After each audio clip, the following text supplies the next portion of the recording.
Sistem Merit Manajemen ASN. Latar belakang sistem merit. Yang pertama adalah praktik spoil system dan inkompetensi dalam sistem rekrutmen dan seleksi pegawai. Yang kedua, tingkat disiplin, etos kerja, dan budaya kerja ASN yang masih rendah. Yang ketiga, perlu adanya keterkaitan antara pengelolaan SDM dengan tujuan organisasi. Dan yang keempat, struktur kepegawaian yaitu kualitas, kuantitas, dan distribusi belum ideal. Apakah yang dimaksud dengan sistem merit? Sistem merit adalah kebijakan dan manajemen ASN yang berdasarkan pada kualifikasi, kompetensi, dan kinerja secara adil dan wajar dengan tanpa membedakan latar belakang politik, ras, warna kulit, agama, asal-usul, jenis kelamin, status pernikahan, umur, ataupun kondisi kecacatan. Manfaat sistem merit bagi organisasi.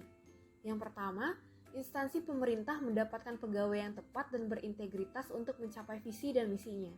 Yang kedua, mengarahkan SDM untuk dapat mempertanggungjawabkan tugas dan fungsinya. Dan yang ketiga, mendukung keberadaan penerapan prinsip akuntabilitas. Manfaat sistem merit bagi pegawai. Yang pertama, menjamin keadilan dan ruang keterbukaan dalam perjalanan karir seorang pegawai dan memiliki kesempatan yang sama untuk meningkatkan kualitas diri. Pelaksanaan sistem merit dalam pengelolaan SDM. Yang pertama adalah perencanaan kebutuhan pegawai harus mendukung sepenuhnya tujuan dan sasaran organisasi. Jumlah dan kualifikasi pegawai yang dibutuhkan adalah sepenuhnya digunakan untuk memenuhi kebutuhan pencapaian tujuan dan sasaran organisasi. Yang kedua, proses pengadaan dilakukan untuk mendapatkan pegawai dengan kualitas yang tepat dan berintegritas untuk memenuhi kebutuhan organisasi. Pegawai yang terseleksi untuk menjadi ASN memiliki pengetahuan, keterampilan, dan perilaku yang dibutuhkan jabatan atau organisasi. Yang ketiga, pegawai ditempatkan sesuai dengan perencanaannya untuk memenuhi kebutuhan organisasi dan tidak berdasarkan preferensi individu atau kelompok atau pertimbangan subjektif lainnya. Monitoring, penilaian, dan pengembangan. Di satu sisi, kegiatan monitoring pegawai didasarkan sepenuhnya untuk memastikan bahwa pegawai digunakan secara efektif dan efisien untuk memenuhi kebutuhan organisasi. Di sisi lain, pegawai dijamin keberadaan dan karirnya berdasarkan kontribusi yang diberikan.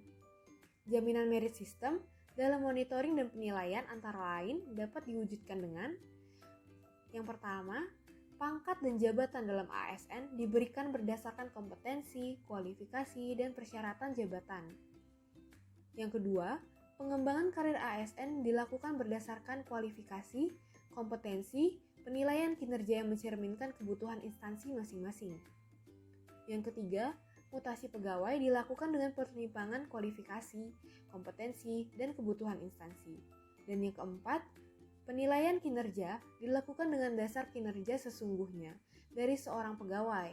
Sistem penilaian kinerja yang digunakan harus bisa membedakan pegawai berkinerja dan tidak berkinerja. Penilaian kinerja memberikan kesempatan kepada pegawai yang tidak berkinerja baik untuk diperbaiki, dan juga mengapresiasi pegawai yang berkinerja tinggi sebagai wujud pengakuan organisasi terhadap orang berkinerja tinggi atau memberikan reward.